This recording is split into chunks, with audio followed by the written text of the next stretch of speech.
welcome to the show. This is Matthew Cox, your host with the Purpose Driven Person Show. I'm excited for this show today because we got some special guests. I got Dr. Dante and Dr. James with the podcast Rolling Bones, and we're going to be talking about some pretty interesting things today, what's going on in society with COVID, but we're going to be talking about business because this season is about how to run a business, but also what it's like out there with everything going on.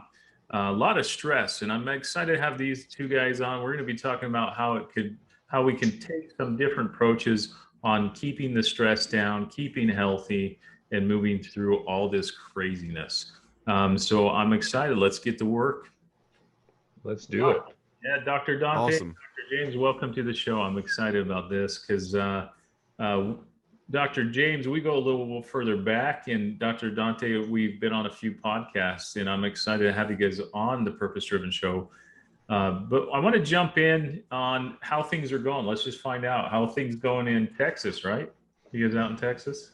Yeah, we are both in Texas, and boy, things are hopping out here for sure. We're doing our best to keep things under wraps, but yeah, the pandemic is still going. And it's still keeping people on the edge of their seat. Yeah. Now, at the same time, I was gonna say, it's an interesting situation with Texas. Our vaccination rate is not as high as people would theoretically like, but the severity of disease is not as high as would have been predicted for the amount of vaccines being given at the time. So we're doing better than expected, but not as good as we need to. So we're seeing progression, but we've got a long ways to go. Is that what you're saying? Is that we're getting there, but we need to do a little bit more work? More or less, yeah. It's a work in progress. Now, are you guys both? You work at one of the hospitals? Are you both ER doctors, or do you do rounds? Where do you guys usually practice? You don't need to mention, but what is it, more ER or outpatient or? James, you want to take it first, since we have slightly different environments?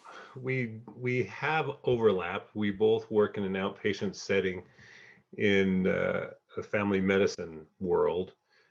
We do some specialized treatments in the osteopathic manipulation realm, and then we train residents, plus we do things other than the traditional route. Dr. Dante, he has spent more time in the hospital as of late than what I have. I actually work a little bit in the prison system as well, not frequently, but a little bit, just enough to see what's going on there. So we get a real broad view of the medical field, really. And then up until very recently, I was working in multiple urgent cares in the North Texas region, which kind of gave really interesting optics on how COVID was affecting very specific, like small towns and whatnot. But I happen to have left that job in about a month ago. But for about a year, I've been doing urgent care on top of what James has just described. No, we talked about this on one podcast, James and Dr. Dante, if you guys can jump in. You both are ODs, right? Close. Okay. How does that kind of give the listeners a little background of what you guys practice? Well, Dr. Dante, I'll give you that. Why not? So we are DOs, so doctors of osteopathy. OD. Yep. So OD is, I believe that means right eye, I think. Yeah, there you go. And that's optometric doctor. So yeah, that's optometry language. Or OD. But the DO stands for Doctor of Osteopathy. It's an alternate path as opposed to the MD as in medical doctor pathway. It's equivalent training, except for a small feature. What ends up happening, the DOs, on top of all the standard medical education, also end up getting several hundred hours of specific musculoskeletal training, both in anatomy, physiology, as well as on direct palpation. So one of the things that happens that makes the DO degree a separate entity is we, on top of our courses, have to learn a very nuanced and detailed physical exam, just to keep things relatively straightforward. So All right, so we'll listen to somebody's abdomen or whatever. If they're having abdominal pain, we'll also get hands-on and try to feel through the connective tissues and the musculature and actually get a grip on what's going on in a non-metaphorical sense, right? Like James can attest to this to some degree. We, in a very literal level, have a sense of what diabetes would feel like in a leg. Like a diabetic leg feels different in a not metaphorical way than a otherwise healthy leg because of the edema, the venous stasis, the chronic changes to the actual tissue. Part of our training is to be able to pick up on those nuances and texture as part of our diagnostic and therapeutic processes. Yep. Yeah. See, I learned this, Dr. James, you educated me last time when we did a podcast, because a lot of people don't know that you guys can also do adjustments as well. You can do skeletal manipulation. Is that what you called it? Yes, that's one of the many different adjustments that we do. We really look for balance. Mm-hmm. And when we find a region that is imbalanced, our goal is to return balance to that system. And I like to joke because, you know, it is May the 4th be with you, returning balance to the forces. If you're okay with the Star Wars reference there. Jesus, it is May 4th, isn't it? Yeah. It is. So appropriate reference. That's really what we do. Quite often when you have some system out of whack, really, the pain receptors are just trying to tell us what's going on. And then once we communicate with those pain receptors, figure out what they're telling us, then we can eventually calm them to the point where they no longer have to tweet by returning balance to that system. It's really rewarding because people leave our office feeling better than when they came into the office, and they love that, and I love that. Yeah, and this is awesome because a lot of times when we go to seek doctors, we don't realize there's a difference of an MD versus a DO, because they just know that they're doctors. But you guys study a little bit more in depth. Like you said, you guys studied a skeletal system. So this is really cool. On top of all these cool skills you have, you guys also do a podcast called Rolling Stones. How did you come up with the name? I'm just curious. It's Rolling Bones, the osteopathic podcast. The name came from the producer who helped us put together the podcast. We were trying to be pithy, trying to come up with some witty name, and he said, "Why don't you just do Rolling Bones?" We said, right. "Yeah." Considering what we do is roll backs to some degree, it fits what we do, and it's just cheesy enough to make sense on the internet. Yeah, I love the spin on it. It is really cool, the way you guys are approaching it. Tell me, let's chat a little about what's going on in this crazy environment right now on media. You being doctors, you're hearing all the panic. I mean, is there truth to it? Because as a normal person watching the media, I'm like going, is this true? Should we be panicking? And I know somewhat you got your own thoughts on it, but what do you guys see out there? Because people are stressing out. So that's a really loaded setup. Yeah, of course. Let's break that down just a little bit, because I want to give you some more meaningful answers than, yeah, it's fine, yeah, it's crazy.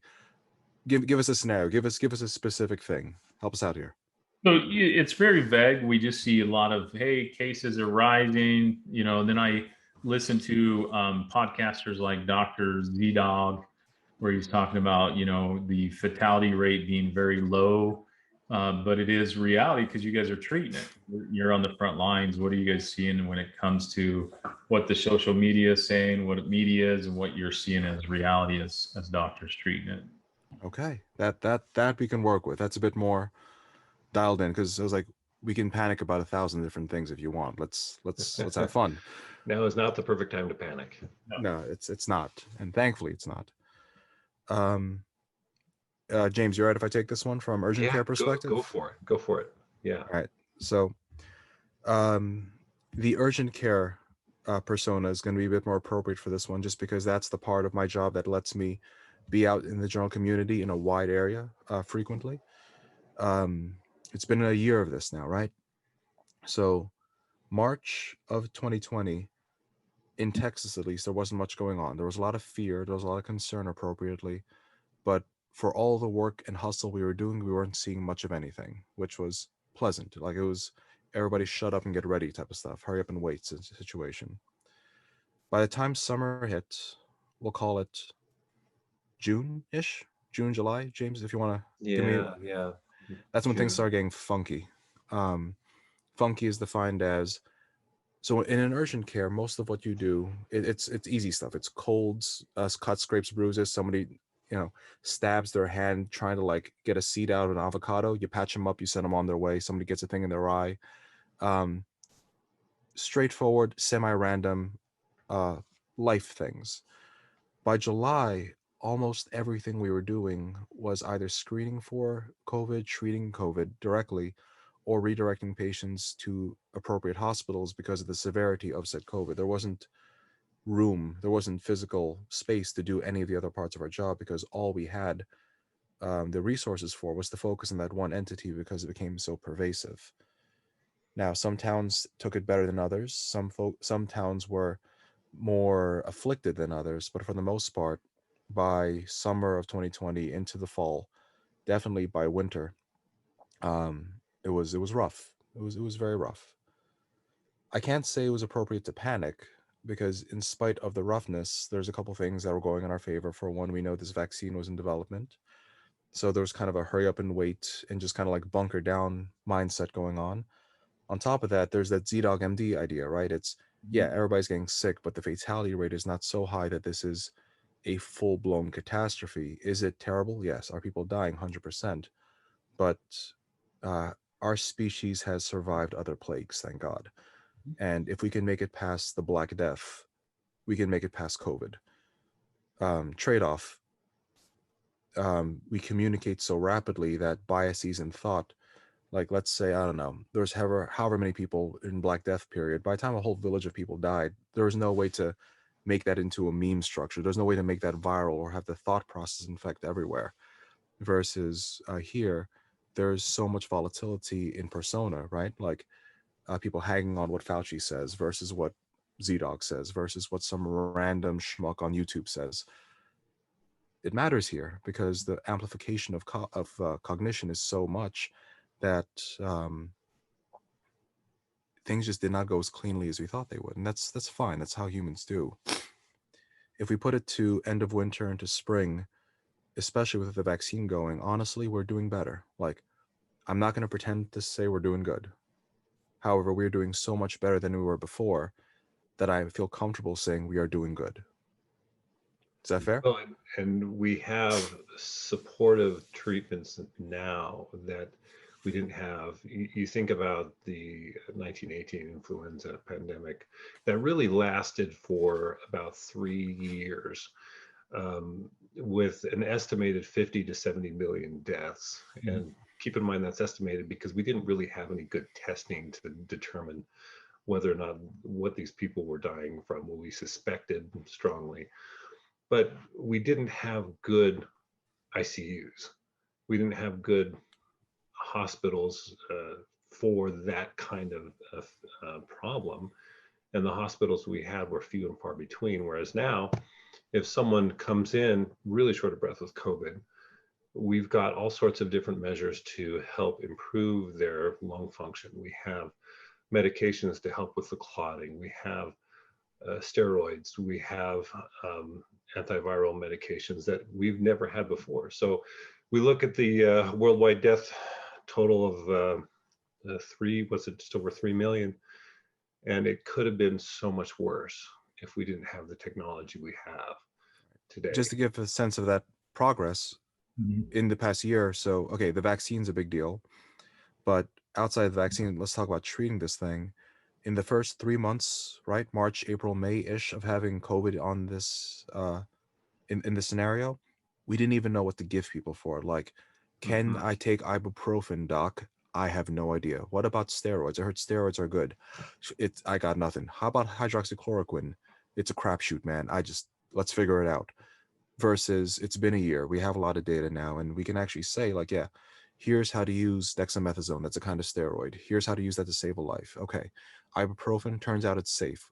hydroxychloroquine, hey, we wish it was good. Turns out it doesn't hit the thing that we thought it did. Forget about it. It's a red herring. But it took time to make that certainty, right? Yeah. So And the practice, right? You guys had to figure out by trial and error, but it was. I think what I've seen, if we're talking about the back and looking behind us, is that we sped up in 1 year what it took 30 years to figure out, right?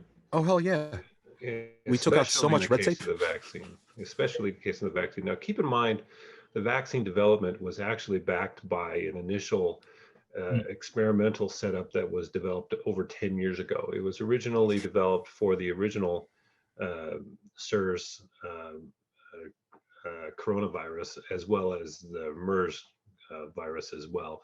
But the other two pandemics petered out too quick to actually finish the research. So we had a backbone coming in saying, hey, we had this process for some other viruses. We never got to finish that research. So let's build on this.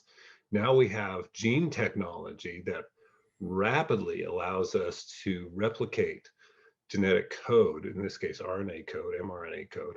So what used to take years to develop, now we could say, let's put this on warp speed, and quote the name, and get this in development. The other thing that you see from an experimental standpoint, most experiments that are developed for these kinds of things, they take a long time. You have to recruit a lot of people. You have to collect a lot of data. And we were able to put all of our research involving a wide variety of potential treatments on fast forward and get them tested to give us reasonable conclusions as to whether or not a particular treatment would be viable or not. Hydroxychloroquine is a classic example. Initially, there were several camps saying, yeah, we need to use this because there was experimental data from the original SARS saying it may be useful, but then we were able to collect a lot of data really quickly from a number of hospitals and mass treatments, and the data said, yeah, maybe not so useful, but we were able to collect that data much quicker. Mm-hmm. And also not just collect the data, but process the data. We have such powerful computing systems nowadays that you want to crunch tens of thousands of data points. Yeah, just throw on your laptop and I said the computing power of this, the computing power that was used to fight this thing was insane. Like, I remember it was at the end of last year's AAO conference. It was like a osteopath nerd conference, basically. Yeah, we were all hanging out at the conference going, we're probably going to have to leave early. Yeah, hopped into a car and drove the hell out of there. But what happened was, by the time we got back, okay, so we'll call that T0 for us at least. By a week, we already had the DNA sequence, the RNA expression sequence, the protein expression patterns. Oh, we had a full dossier basically on this enemy, and that was within a week's time. A lot of theories came out of that, just raw data, like, hey, here's the entire profile of what this thing's capable of. It took time to figure out what it really did, but the fact that we had like a roster of what was possible instead of just flying blind was immense. Like, who has that? Like, I don't know, honestly, many times in history where we could have seen a new virus, learned all of the potentiality within a week, and then just needed to wait to see which potentiality was real versus genuinely flying in the dark. For example, that hydroxychloroquine, part of the reason that argument had so much power was because theoretically, some of the proteins that thing could have expressed were genuinely susceptible to hydroxychloroquine. Turns out in real life, in actual expression, those things didn't process that way. They didn't actually come out of the woodwork, but the potential for it was there, hence its relevance for SARS and MERS, which were very similar viruses. Turns out COVID happens to not have it. But man, dude, if it was vulnerable to HCQ, we'd have it already. Done. Hydroxychloroquine, did I say that right? Yes. Mm-hmm.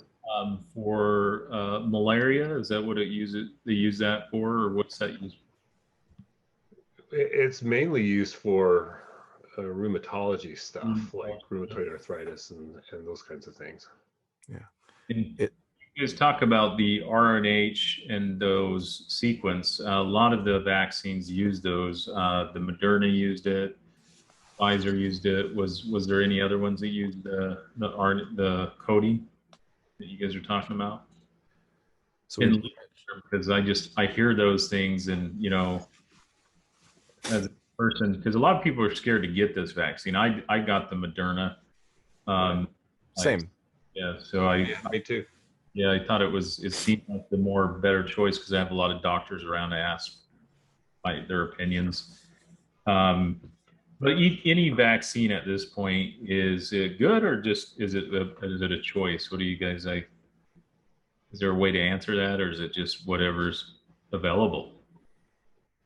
So we can play with this a couple different ways. All means. Broadly speaking, and James, feel free to talk over me at any point on this one.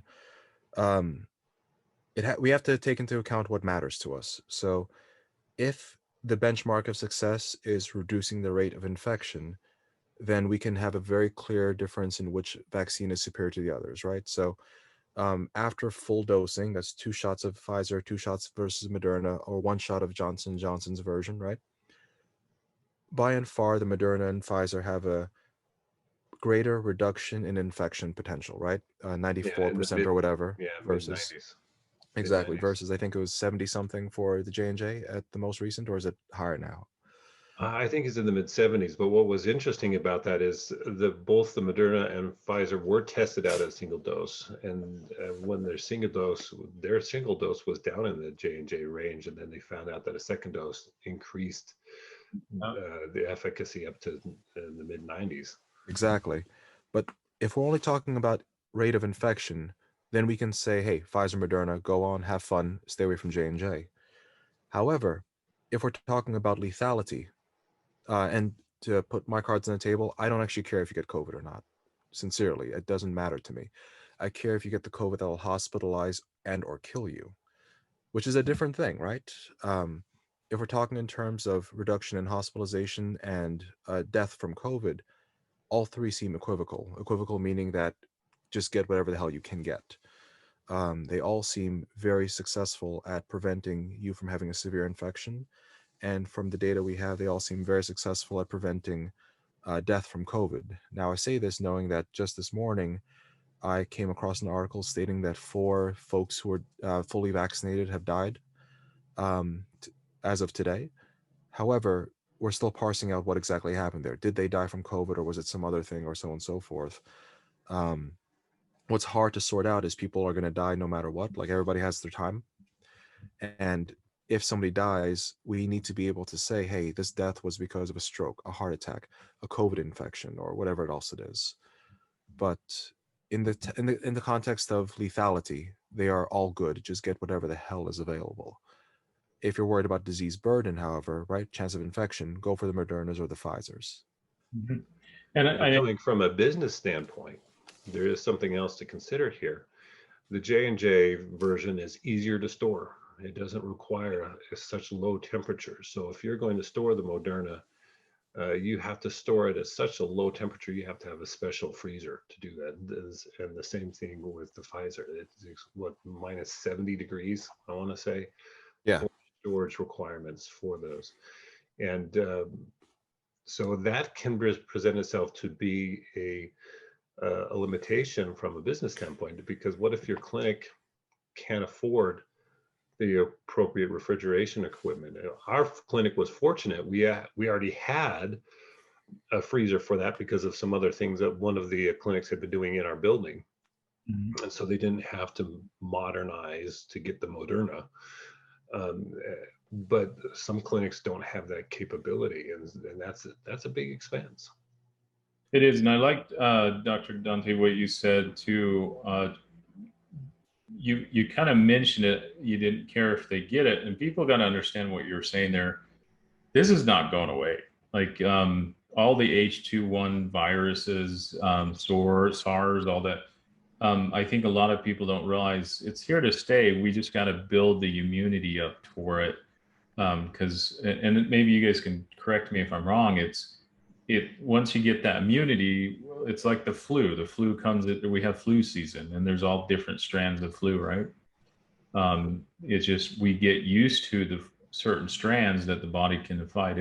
What do you guys have to say on that? That's kind of where I've been reading data and people. We Well, got to. that's what we're hoping.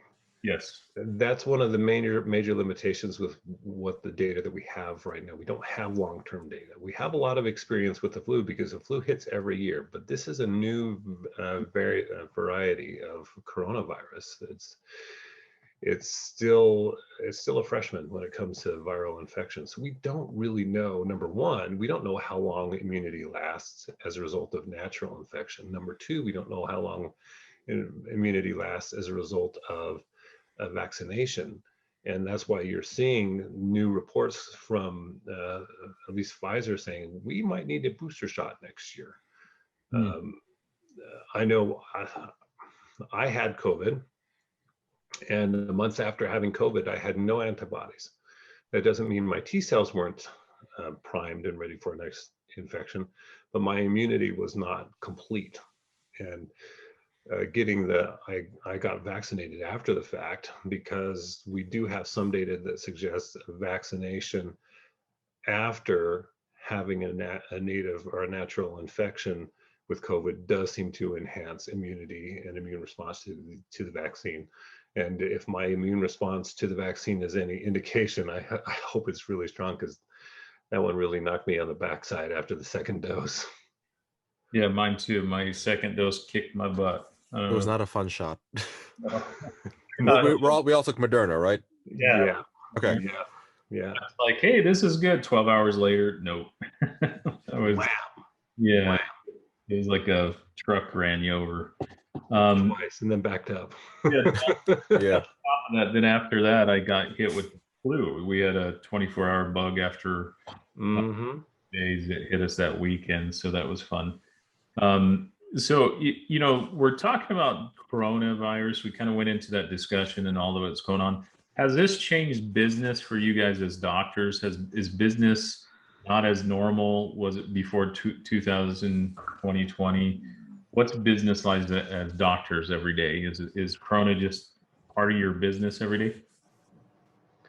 One thing that did change was our business model briefly. And what I mean by that is we changed how our patients were scheduled. We spaced out patient scheduling.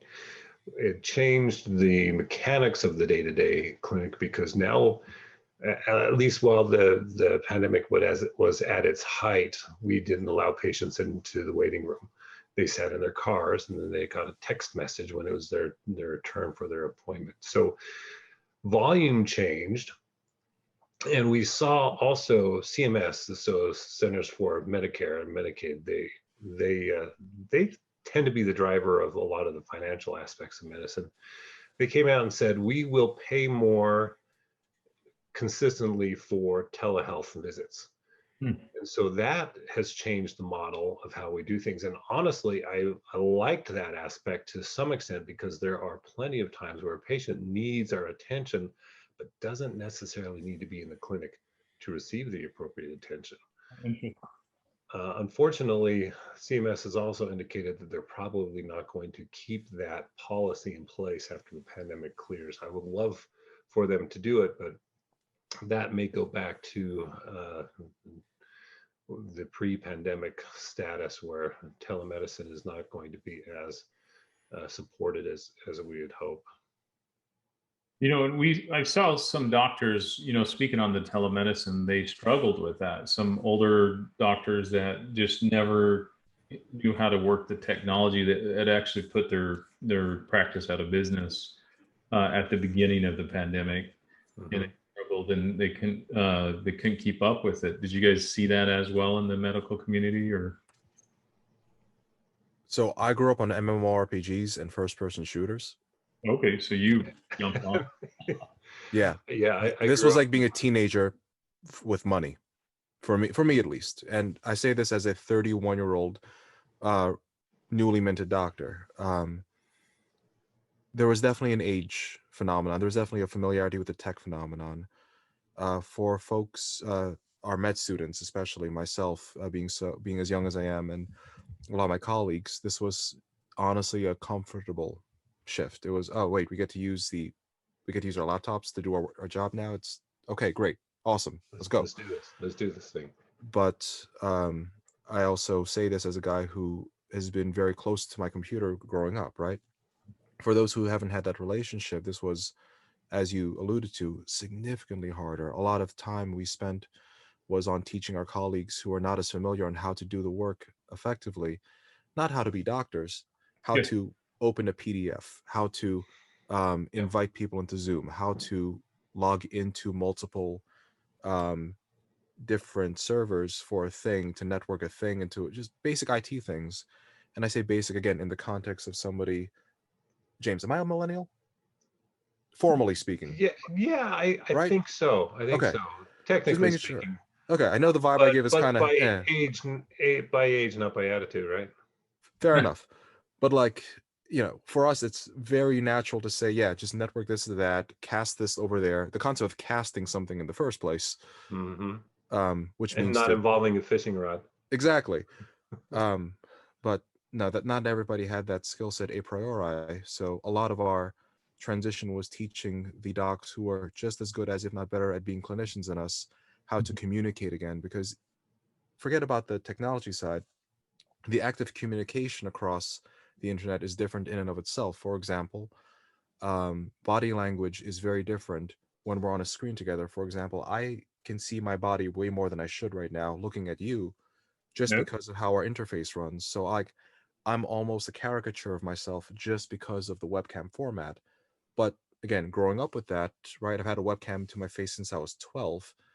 This is, you've learned how to move. Like, I've learned what my webcam behavior looks like, versus somebody who forgot to put on pants because, oh crap, I'm at work, but I'm not at work. Wait, how do I, you know what I mean? Just don't stand up. Whatever I you didn't do, know my don't face stand looked up. like that, and now they can't stop staring at their face while they're trying to have, you know what I mean? Right. Yeah, they don't know to look at the camera, not at their face. Right. Yeah, you're Eh, like, eyes are over here. exactly. And it's weird that these are small things, but because so much of communication, like 90 something percent of it, is body language, the distortion in body language has been a meaningful challenge in this job, because if you don't know how to be in this format, you come off awkward. Just Mhm. we'll just call it Yeah. awkward. Yeah. And for me, I worked as a telemarketer for years during high school and then during some college. So uh, coming from that background, it wasn't a difficult transition to say, oh, I got to talk to someone on the phone again. And that's just what we do. And to go off of what Dr. Dante said, um, having that technical know-how made a significant difference. What I did note was you do get to spend a little more time with patients actually talking to them when they're just on the phone. Yeah. And I think my perception is the patients view the appointment differently as well. One thing that we notice with some regularity is a thing called white coat hypertension, where the patient's in the doctor's office, their blood pressure is elevated just by virtue of being in the doctor's office. But think about it from that standpoint. If you're sitting at home on the couch or at the kitchen table, you're in your surroundings, you're in your normal place where you can be calm and collected. I think it helps people think through what they're trying to discuss as well. So, from those aspects, I think telehealth and telemedicine is going to stay because it provides a comfortable place for someone to quote unquote see the doctor without seeing the doctor, if that makes sense. No, I think I like it. I agree that it should stay because it gets access to services a lot quicker as well. My personal insurance is called Redirect Health, and that's all they do is it's on the phone Hmm. appointment. The doctor, you set an appointment by texting. They call you within 30 minutes, 45 minutes, and you're talking to a doc. And then they send the prescription. It's really fast how it works, but then I can text and, hey, I didn't get it. They make sure it's very customer service driven. I think it is the next phase in it. We'll see how it goes. I hope, like you said, that CMS keeps it going because it actually helps access to service. But the reason I asked that is now it's that shift of mind, like you said, Dr. Dante, is that being in that era where it's just, hey, this was just like second nature. Like my 4-year-old knows how to use the iPhone better than I did when I was younger. He It just probably tries to use the book like he uses an iPhone and scrolls with his fingers, doesn't he? and it's crazy because when we were younger, or Dr. James, I think you're the same age, Yeah, and we're the same age. that was not even. I always ask people, hey, do you remember cassette tapes? And they look at you like you're crazy. Like cassette what? That Eight what? tracks? I Eight tracks? believe What are you that talking jump about? was 2 years after I was born, for the record. So, Yeah. because I speak that language, but my youngest sister does not. Yes. Like the jump was right between us. Yeah. See, and so I think business in itself, what medical looks like now is going to be different. I think from the pandemic, you guys see a little bit of it sticking and changing for you guys as doctors, as far as now you got to learn different billing. What do you guys see in the future for us? So it's funny you mentioned that, because separate from the pandemic related, like state of emergency changes, our billing processes themselves changed in Yeah. January of this past year. So separate from the fact that we're doing this whole telehealth state of emergency thing, the game itself actually also changed in and of itself. So almost regardless of whatever we think things are changing, the question becomes, how does the COVID scenario change this new model? Does that make sense? Yeah. One of the really big things that happened that James and I have both been really excited about is, and we're going to stay away from the technical side for as much as we can, but basically doctors once upon a time were not incentivized to spend time with their patients in a very formal sense. Like if I spent an hour with my patient doing good work, but I didn't code and write it and document it just so, I get paid for it more or less the same as if I saw something very easy. And you can only do so much good work out of the good of your heart when it stops you from being able to go home in time, stops you from being a family man, right? But what happened in January was now we can actually bill for our time, which is a very big shift. Because what that means is, let's say I spend an hour, just for the hell of it, I spend an hour with the patient and I document pretty consistently what the hell I did in that past hour. Here's why I took that long talking to this person. What ends up happening is I can actually get paid for my time. And that is such a new incentive structure. It means things like counseling become a little bit in vogue again. Hmm. So that in and of itself is a big change. Now we can layer the COVID conversation. What kind of counseling is going to happen now that we know that we can get paid to be counselors again?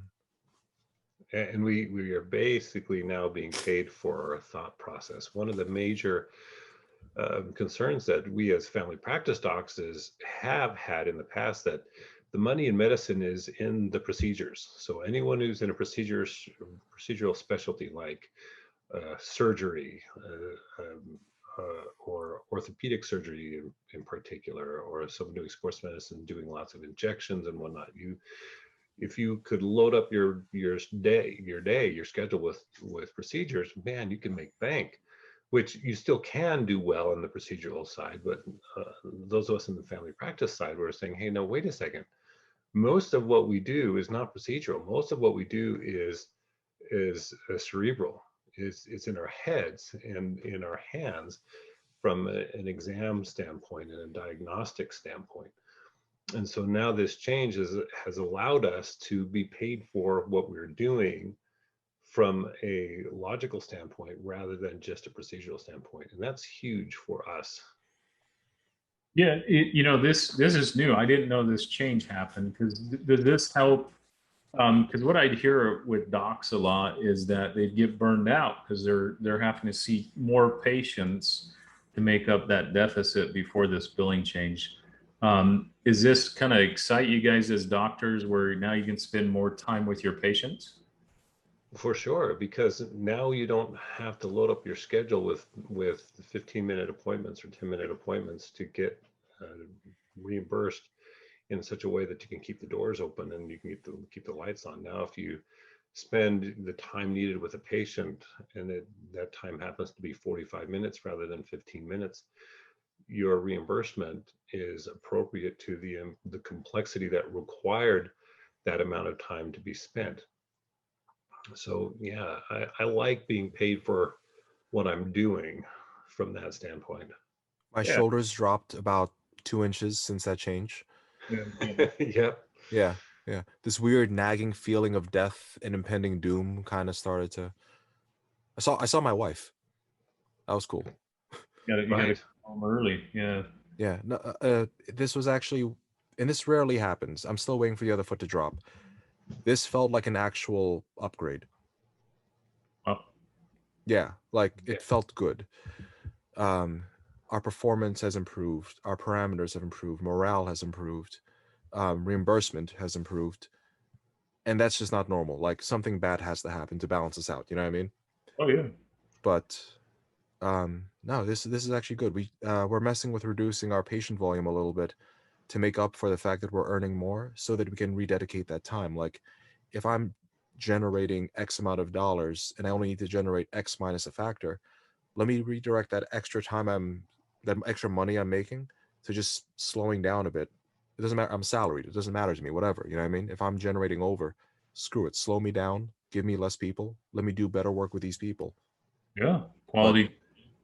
right, and that's just not a sentence I could have said in December of 2020, but became very viable as of January 2021.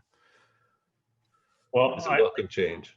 yeah, it's a huge change, and I'm excited. I remember talking to a doctor's. Well, the doctor that delivered me, I talked to his son. That doctor's no longer alive, and the son said, "Hey, he was a great doctor. I love hearing stories about him, but Dad was never home." This is way back in the day. Yeah.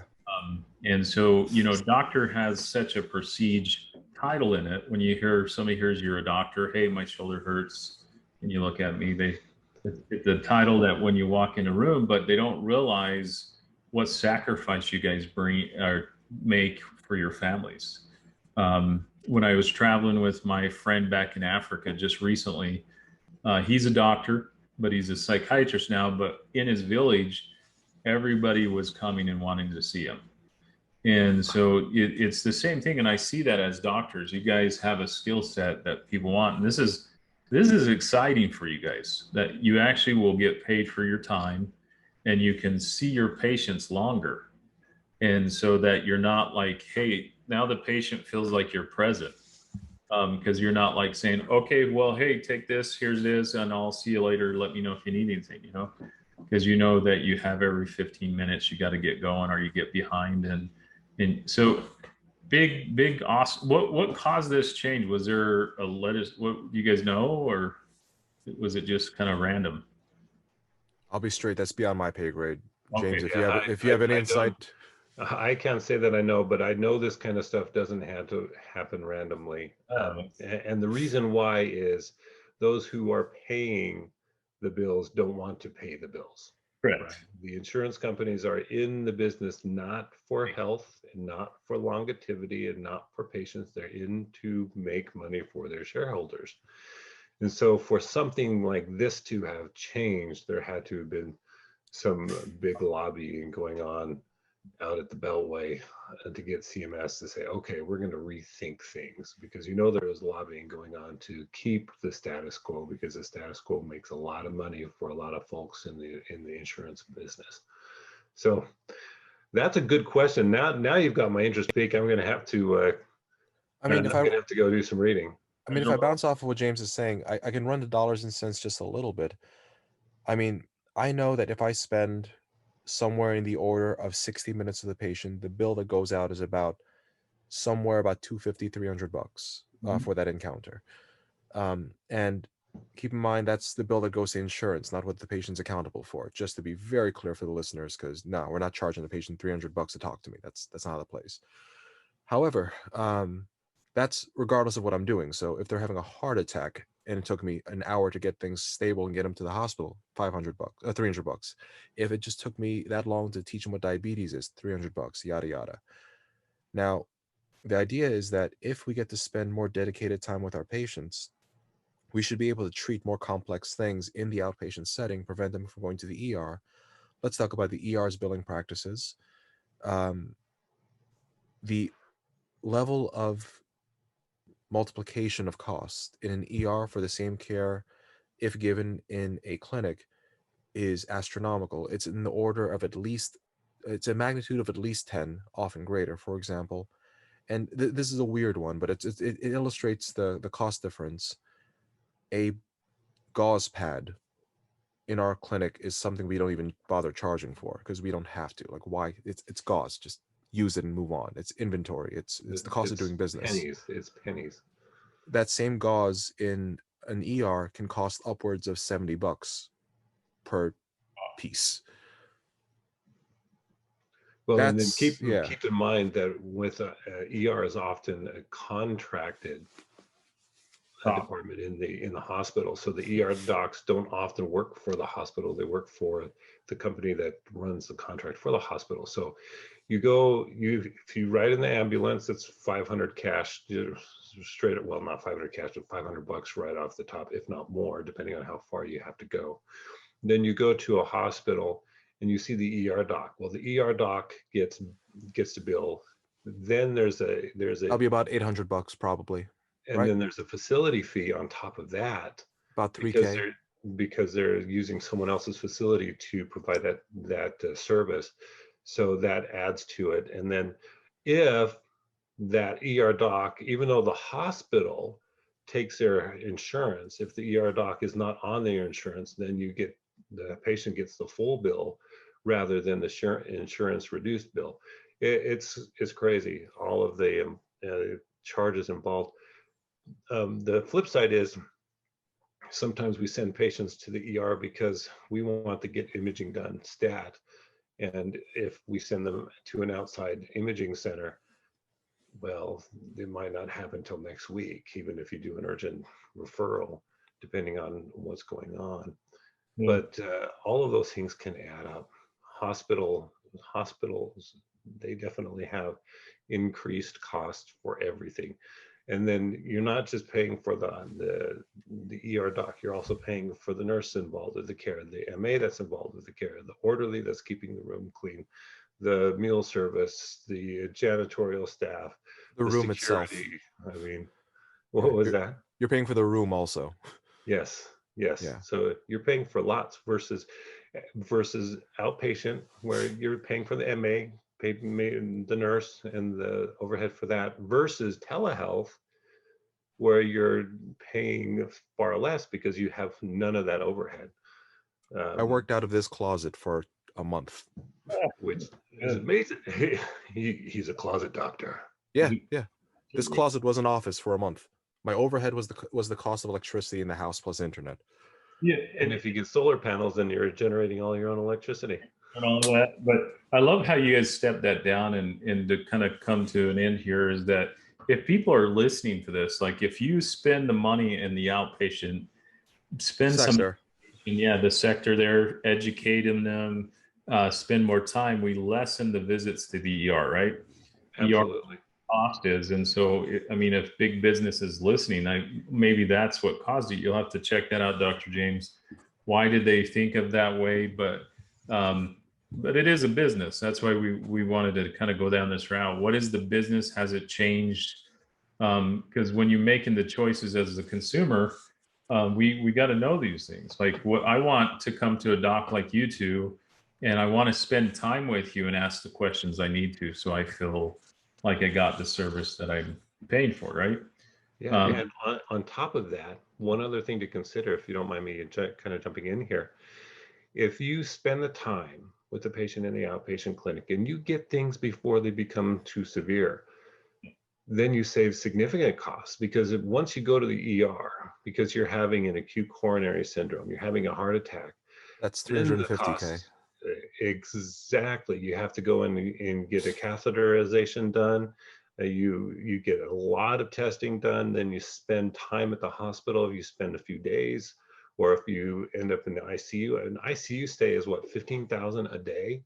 And quite pay for the often. bed, yeah, plus the drug cost, plus the med cost, plus the doctor fees. My kid was in the NICU for 2 days, my newborn. Hmm. And NICU pricing is a little bit different just because of the type of facility, but gave us a sense of it. For the 2 days that she was in there, I think the billables were somewhere around like 15, 20 grand. Wow. Now, again, Yeah. that's not what we owe. Just to differentiate again, there's what the system pays versus what the patient owes are different terms. So if you have great insurance and your copays are literally zero, you're like, why the hell do I even care? Why does this matter, right? Right. But let's talk not you as a patient, let's talk you as a citizen. Um, all that money you're putting into your taxes is paying for this. So like if the system costs a gajillion dollars to run, you're paying for it out of that system, even though it's not coming out of your copay. So Yeah. hooray, my copays are zero, but my taxes are everything I own. Yeah. Right. I'm out And of this. so if we can reduce this cost by catching it before it ever happens, I mean, diabetes is the poster child for this. Uh, Dr. Dante and I can both tell you stories about patients who didn't get their diabetes taken care of until they were uh, in some severe situations, and those severe situations end up in lengthy hospital stays. But if we can get them early on, when their blood sugar markers are just starting to be a little bit edging up there, and we can say, hey, let's work on this to keep this down, it's going to be a lot less expensive and burdensome on the healthcare system if we can catch them when their blood sugar is just a little bit high, and we can get them some dietary changes. We don't even have to start them on meds if they're not diabetic yet, and keep them out of the hospital. In reality, keep them out of the clinic, because once things get too far down the road, you spend a lot of time in the outpatient clinic and a lot of time in the hospital. And the whole goal, I tell patients, is my goal for them is to not need me very much. That's a And good goal. it's a great goal for patients. It's not the best business model, but it's a great way to take care of patients. That And actually brings up a really good idea, Dr. James. So Medicare currently, so we're talking about the new billing approach. They incentivize us to provide counsel. That's just a fun sentence, to provide counsel. Something, counselor. yeah, hand to the king, that type of thing. Yeah. But Medicare actually covers, like they'll actually fully cover the cost of one of these low level preventive interventions that James is alluding to. There's a thing called the Ornish diet. It's a subtype of plant-based whole food diet. Mhm. Now, not diving into the various options of therapy, but that specific move is covered by Medicare. So what ends up happening is we have a situation where if you are subscribing to that approach, your patient can be counseled to go on that diet. They can get it covered by Medicare, which is far cheap. It's way cheaper to buy a patient some kale than to get him a cath lab. Yeah, that's the truth. That sounds fun, actually. Kale to cath lab. Anyway, it's Kale cheaper to buy cath them lab. kale instead of getting them into a cath lab. And for the doctor, it's better to pay the guy giving the preventive counseling the $300 for the counseling session versus the cath lab doc the 10 grand for the procedure itself. Not to say that we shouldn't be paying them. If they have to do it, they have to do it. But the issue is Right. there's so much volume in that direction, it's bloating the system. It may be Um, easier to get them to the cath lab than to get them to eat kale, though. I'm just saying. right. The order of magnitude in savings is at least, I'm running the math in my head, like really dirty math. What ends up starting off as a $300 plus change, this is an order of magnitude decrease of at least 1,000 Yeah, easily, easily. just for those changes, which sounds ridiculous because the numbers are made up, but still, it's, yeah, In that Eat the ballpark. kale. Don't get the calf. yeah, because it's what? It's $3 for a pound of kale.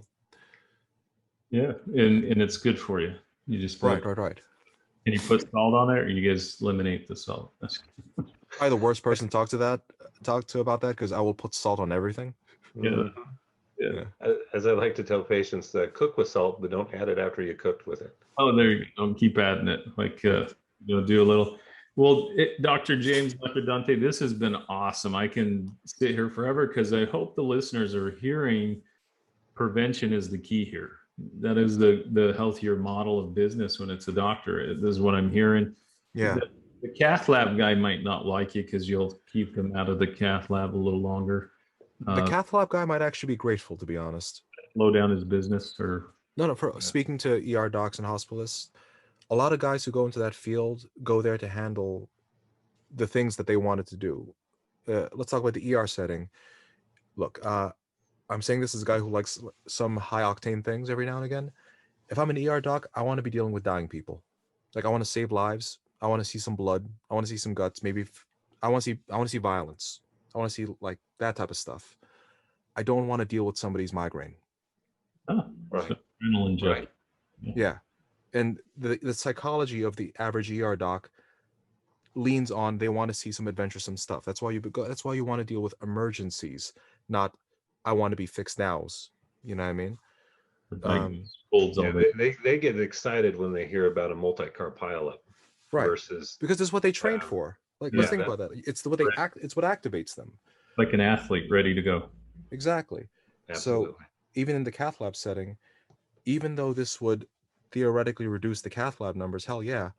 But again, the mission of the cath lab doc isn't necessarily to be shoving catheters into people's vessels. It's to be repairing/protecting hearts. So the time not spent having to do these emergent procedures gets to be redirected towards other aspects of the job that have been neglected because of it. I'm going to use endocrine as a prime example of this. Once upon a time, endocrinology was used as the subtype of doctor who takes care of rare and weird hormonal disorders. Like, wow, this is a man, but this is actually a woman. Episode of Dr. House, whatever. Let's go. That type of stuff. Endocrinology. This person's consciousness can maintain because their salt regulation's off because their adrenals don't know what to do. Endocrine. Let's go. Because there's so much diabetes, the guys who train to deal with a bunch of really cool, rare, nuanced, weird stuff are bloated taking care of type 2 diabetes. And there's no cognitive space for anything else. What we have to account for here is just because we fix one problem doesn't mean that the sum total of problems has been abated. We were trained for a lot more than this chronic disease thing. For example, if let's pretend for a second, actually, let me have fun with this one. James, can I ask you a question? Yeah, go for it. If metabolic syndrome disappeared today, what would you be doing as a doctor? Oh, I would be doing more OMT, man. Hell yeah, you'd be a performing arts guy. Yeah. Yeah. Yeah, absolutely. Absolutely. Likewise, I'd probably be doing some version of my athletic coaching, like working with our military guys and my athletes. Same thing. Mm-hmm. So what I'm hearing from both of you is if we can do more prevention, you guys can focus on more solid areas that you can expand on. We get to move on.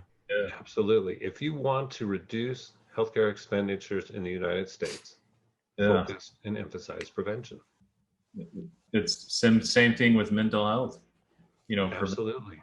is take care of it's like brushing your teeth. You got to do certain things.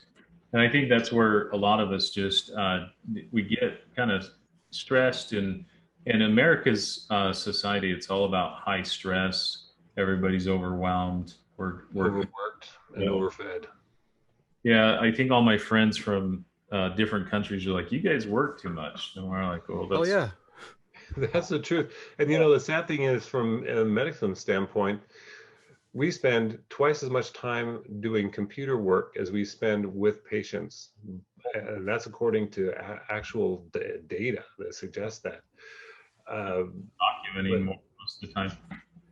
We're definitely not in the top 10 countries for the happiness index. And I think it's because we are attuned to that idea that our value is tied to our productivity, right? We get that taught to us from very early on. Only the A grade students get stars on their foreheads, and only the people who do all of these different things get the accolades. But that's really not where our value should be. Our value should be in each individual as a person. Yeah. And if we could prevent a lot of these chronic illnesses. Now, the three most expensive expenditures in American healthcare are due to smoking, alcohol consumption, and obesity, or food consumption. And the obesity / metabolic syndrome leads to a wide variety of things, from arthritis and gout to mental illness and depression, to fibromyalgia, which is a kind of a thing of itself, as well as a whole host of cardiovascular things. And you know, if we could prevent those three things, we would be saving boatloads of time and energy and healthcare expenditures. We could use it for other things. I get to be a sport doctor again. Yeah, Yes. that's fun for sports. Yeah. Well, guys, this has been awesome. Let's sign up. I want to start with you, Dr. Dante. What is something you can leave for advice for the listeners? And then to you, Dr. James, what say you on this? What can you leave them? Because we're talking about so many good things. Sure. So I know we jumped a lot of topics, and just by virtue of what we spoke about, our demographic for our listenership would shift a lot for this too. Like some of what we talked about was very business oriented, like the practice of medicine. Some of it was a bit patient care sided. Let me focus on the doctors who would be listening to this, or those who would be going to medical. Given the current environment, one, the willingness to reimburse counseling, two, the pervasiveness of chronic medical disease. If you're getting into this medical game, this is a very good time to learn how to do the soft skills, the counseling, the behavior change, the assessments, the mental health things that tend to not get as much spotlight in our traditional training. To those who are doing medicine right now, I would say learn how to coach. Yeah, it'll pay in this environment. It will pay. And for the patient side, learn how to take care of your body. Learn what to do for your body to take care of it, what to feed it, how to rest it, how to exercise it, to optimize your chances at a good, long, and healthy life. I would say the same thing. It's just from being a business person and being overstressed, take a break. I think my biggest piece is working on sleep, hydration, and the fuel that you put in your body, but also enjoyment. That's the biggest thing. Why we work so hard, we enjoy. Because if you have joy in your life, you have happiness, you're healthy. But if we're always at the office, I don't think anybody that's passed ever said, I wish I would have spent more time at the office, right? And there's a point in your career you're going, hey, I need to enjoy what I'm doing. Like you said, I want to get back to sports. So, this has been great. We can do this again. I love where we went with this. I hope the listeners got something out of it. And thank you for your time, Dr. Dante and Dr. James. And how can they get to your podcast, Rolling Bones? Where can they find you guys? So we're on all of the major podcast hosting sites. So Spotify, iTunes, Google Play, the whole bit. You just have to type in Rolling Bones, the osteopathic podcast, the whole name. Otherwise, there's another podcast under a similar name. But yeah, go out and find it. All sorts of good stuff, and give us feedback. You guys have a Facebook page at all, or? Yeah, sort of. We haven't been as much active on our social media as we probably should, but going back to the old, let's be real. Yeah, going back to the whole idea of spending time with your family, we've only got so much time in the day. So technically, yes, we have a Facebook presence. It's a page called The Osteopath. It's designed to be a landing page for more than just the Rolling Bones project itself. Good. However, sincerely, the best way to get a hold of us would be via the podcast itself, leaving comments, leaving reviews. We leave some contact information over there. If you check out the show, then you know how to reach us. The Facebook page is there for you guys. It's totally a thing. It's just, I think the last time I posted there was in the beginning of the pandemic, personally. Yeah, about a year ago. Yeah. Our Gmail account is rollingbonesPod@gmail.com, and just make sure you don't put G in the Rolling Bones, just rollingbonesPod@gmail.com. All right, perfect. So if you're listening, I'm going to sign off. If you're listening to this podcast, if you've heard Dr. James and Dr. Dante and what they shared with you today, definitely check out their podcast. You won't regret it. They have a lot of good information, as you can tell. Very passionate in what they're working. Go check it out. Download other episodes. Go to our iTunes, hit the stars, smash that button, give us a review, and share this, because this podcast is probably one of the most important I've done in preventing your health, from your physical health down to your mental health. what they shared today is really where you need to start with you.